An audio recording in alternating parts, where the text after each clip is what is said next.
everyone! Welcome back to Alpha Recap. I'm Allison, and yes, I brought the high-energy coffee. Today we're unpacking a market day that felt like a finance movie trailer. Big tech headlines, a giant chip investment, legal fireworks around AI, and wild moves in tiny stocks. Ready, Neva? Always ready. Neva here, short version. The market looked selective today.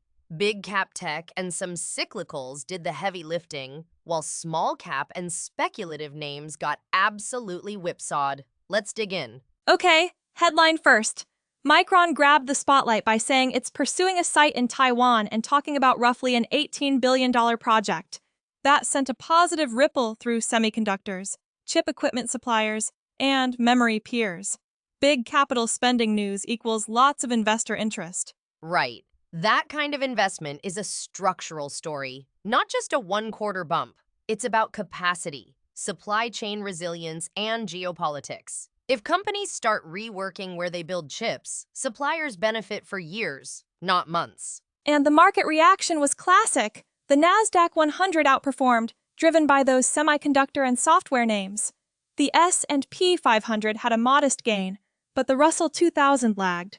Small-cap stocks didn't get the memo. Exactly. That split matters. When big cap tech leads while small caps lag, it usually means investors want exposure to growth but prefer perceived, safer, higher quality growth. It's not a broad-based risk-on move, it's selective. Let's talk drama. Elon Musk demanded up to $134 billion from OpenAI and Microsoft. Yeah, that headline landed like a thunderclap. Even if it's a long legal slog, it injected extra uncertainty into the AI software complex today. That kind of legal noise can make traders jittery. AI is a huge secular tailwind. But when you add in contractual disputes or potential regulatory scrutiny, short-term volatility spikes. Stocks tied closely to AI platforms swung intraday as traders balanced long-term promise against near-term risk. Speaking of swings, the small cap tape was wild. Several micro and penny cap names had massive moves. One jumped about 40%, another leapt about 87%. One more rallied over 130%, while others plunged about a third or more. That's thin liquidity and flow-driven momentum, not fundamentals. Yep, those extreme moves are reminders. Small caps can detach from broader market trends quickly. For risk managers and traders, that creates potential correlation shocks, especially for leveraged funds or ETFs that track those names. Outside tech and small caps, there was rotation into industrials and materials on M&A and CapEx expectations, plus some life in real estate names as property fundamentals looked a bit better. Even utilities and data center landlords had a mixed day because of deal chatter and flagged operational risks. Right.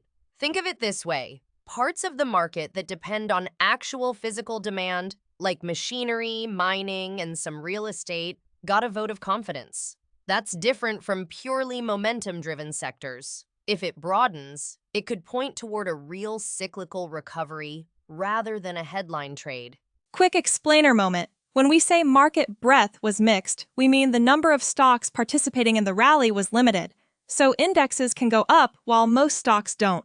It's like a parade where only a handful of floats show up, but they're huge floats. Nice metaphor. From a policy angle, nothing earth-shattering on the macro front today. Traders are positioning around Fed speakers and upcoming inflation and jobs prints. The central bank story right now is more about higher for longer messaging versus when easing might start. Timing and messaging matter more than an immediate rate move. And that shapes behavior. Investors will reward clear, data-driven signs of disinflation, but any headline that threatens growth or widens financial stress can quickly reset positioning. So, patience and selectivity are the name of the game.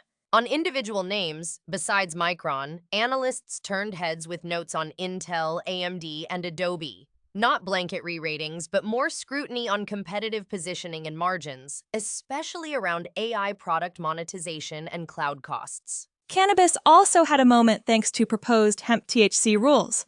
Some companies are recalibrating guidance because regulatory updates change how products are made and sold. That created dispersion, some winners and some losers depending on exposure. Crypto was choppy too. Continued institutional product rollouts brought buying into core protocols, but profit-taking and headline sensitivity left price action mixed. Crypto these days is driven by regulation and adoption headlines as much as macro liquidity. All right, practical takeaways. What should traders and investors watch next? I'll throw out a few. 1. Any Fed speaker or surprise inflation or labor number could change the tape fast. 2. Watch Micron follow through. If suppliers and peers confirm rising equipment demand, the semiconductor cycle gets a stronger story.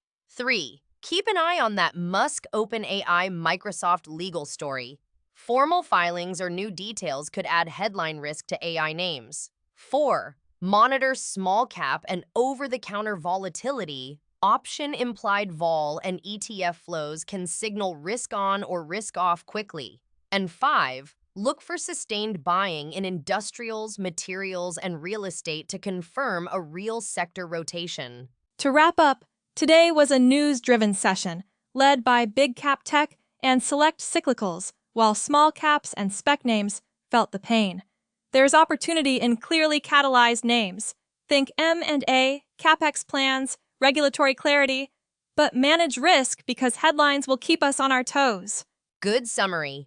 Keep positions thoughtful, watch the macro and legal calendar, and be selective. We'll keep tracking follow-through on chip CapEx and any legal filings that matter. Thanks for joining us. That's it for today's Alpha Recap.